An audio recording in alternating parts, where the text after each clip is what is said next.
Hello and welcome to ITOM Spotlight. Today we have with us Henna and Mike from ITG. So, could you please introduce yourselves? Go first? Okay. So, good morning, everyone. Banakam, right? So, I am Michael Sanchez. So, I'm one of the senior technical account managers working for IT Group Inc. So, IT Group Inc. is one of the partners for ManageEngine, specifically for the Philippines.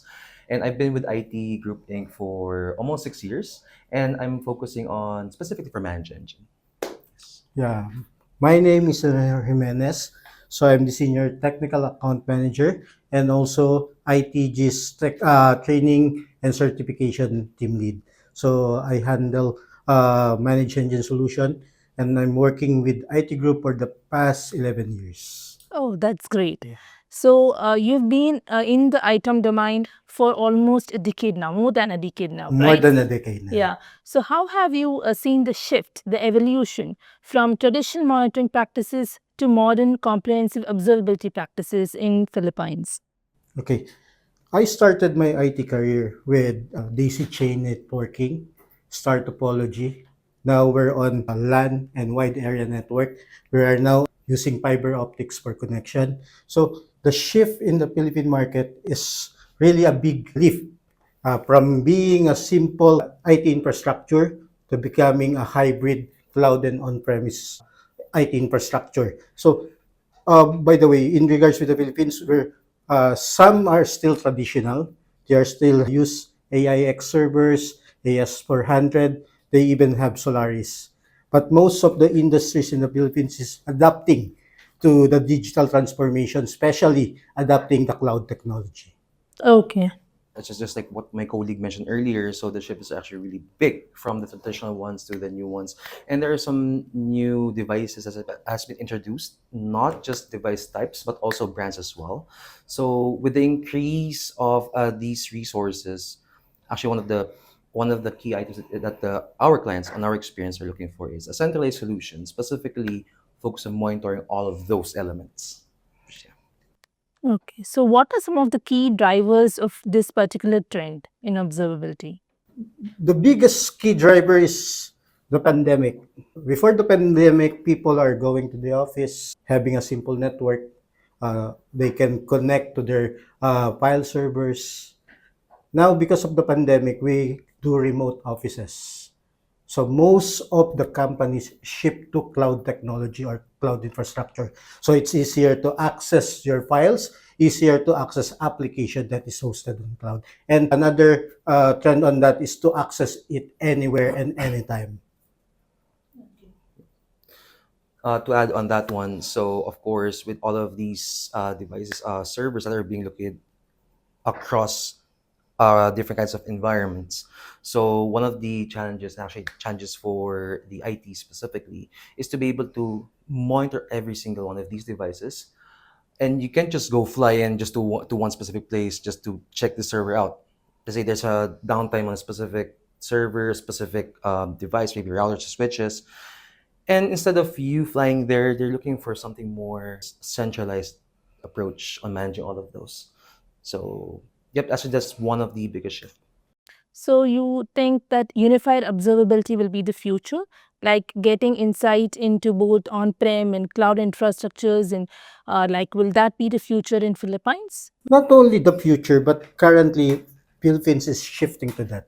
As I mentioned, we started from physically looking at the devices. Then we evolved in having network monitoring solution. Now in the Philippines, because most of the enterprise are having hybrid infrastructure, they need to monitor their on-premise server, they need to monitor their on-cloud application. So full stack observability is one of the emerging trend in the Philippines. So with regards to that, companies, enterprise, they are looking for something that they can manage, monitor, and provide insight in regards with their infrastructure anytime, anywhere. And also, they are on the pricing part. They are looking for a cheaper alternative to those very expensive monitoring tools in the market right now. Okay. Yeah, so as IT Group, actually on one of our the main item or the main aspect where we get these information is we at ITG, we work with the clients. We treat them as partners. So actually, we have a tagline called "Venture Together." Okay. So we tend to scale up with them. So the timing for FSO, for observability, this is actually one of the rising requirements that we are facing when we communicate with our clients. And one of the main aspects, of course, we have the AI capability that they really want to delve into AI, as AI will be part of their operations to not replace people, but to actually help the network administrators to identify or pinpoint where is the problem on a specific downtime, specific alert. And that's just one aspect on the FSO that is actually very important, but there's a lot of elements that this FSO, why FSO is very in demand in our time, specifically for Philippines market.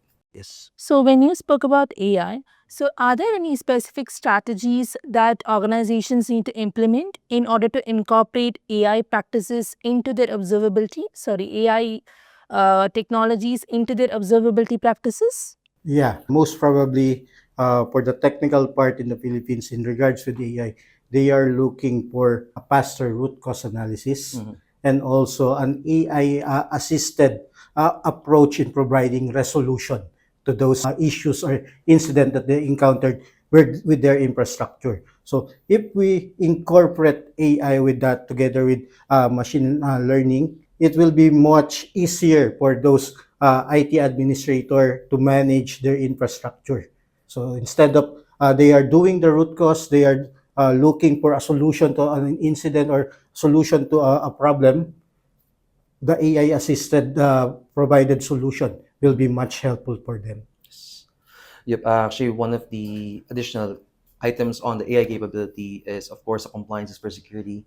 So that plays a major role on the use of AI, since AI uses data. Data is stored in a database, right?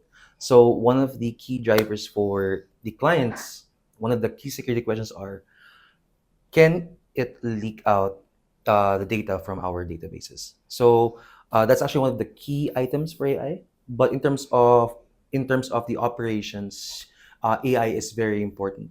So actually, in the Philippines, we tend to come across with clients who are asking us, "Do you have AI on this specific tool? AI, Gen AI." So we're looking into it, and pretty much we have good resources to Yeah. be able to back these requirements up. Just to back up what Pike says is in regards AI, Mhm. it's more of the more on a curiosity. Mhm. Partners or end user tends to ask, what can it do? What will it do? Mhm. So that's the trend right now. So once we provide them information, our solution or a full stack observability solution will provide you this, and that makes them more interested.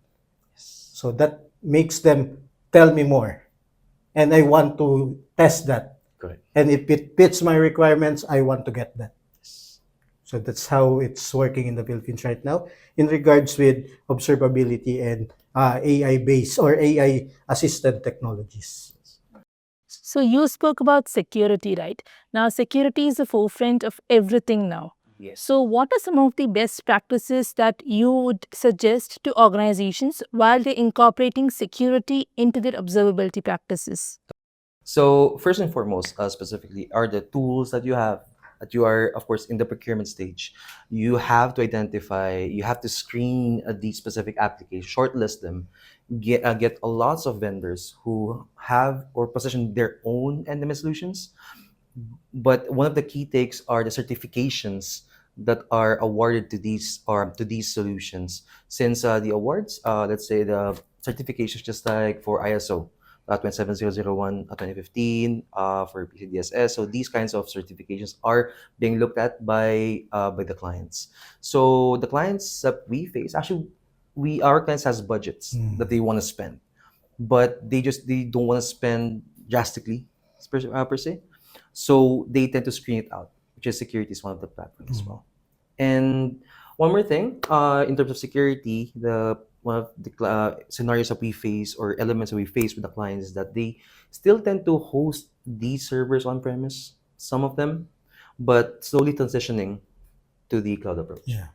So what Mike wants to tell is it's about what kind of industry we want to penetrate. Correct. Yes. So if we're looking for BNF or banking and finance, they are more on the traditional. They want it on premise. So if it's on premise, it's less of a security risk. Now, what they want is to have what is currently happening inside. So they are looking for insider threats. Mm-hmm. Threats that will steal their data from inside. Mm-hmm. So those are one thing that we need to look to in regards with banking and finance. Now, for other like retailers, for retail and manufacturing, they have, for example, multiple stores in different locations. They have multiple manufacturing or production places. So it's scattered everywhere.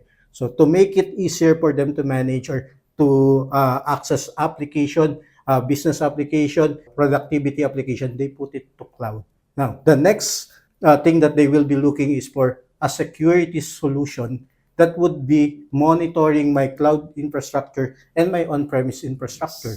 So what thing that they do is they are looking for security information and event management. So if we have a solution to provide them an all-in-one solution that will be monitoring my infrastructure both on-premise and on cloud, and it will also provide me security assessment. Log correlation.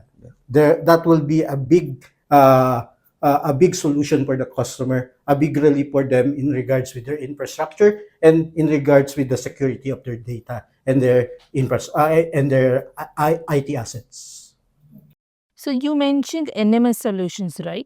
So most of the full stack observability solutions in the market today are more concentrated towards the application side of things. So in that case, how important it is to have a solution that also focuses on the network side of things?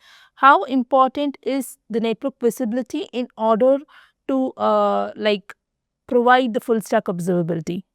Go first. Okay. So actually, this is an extension of what my colleague mentioned earlier. It's about multiple environments as well. So this includes not just the on-premise servers, on-premise devices, but also for cloud servers as well, like AWS, Google Cloud, GCP. We have Alibaba. Then of course we have our containers on the cloud, just like Kubernetes and Docker. So having a single solution that can also monitor those services that are running and having a single console gives the big convenience for the IT team to not just for convenience, but also for reactively approaching it faster to be able to resolve specific issues. So of course, when there is a problem with a device, let's say a server goes down, there's going to be a downtime, and each downtime, one downtime would every second that has a downtime, it will entail cost for the client, which is one of the things that the clients are moving away at, trying to remediate this. Yeah. So right now, the trend is going to cloud application, cloud servers. We also have technology right now in the Philippines for serverless application. So how do we monitor them? Mhm. How can we get logs? How can we get information from them? There are security risks if you will be opening ports. You will be using protocols like if you're using SNMP-V3, there are currently some vulnerabilities regarding that. So I think the trend would be for full stack observabilities to have it agent based.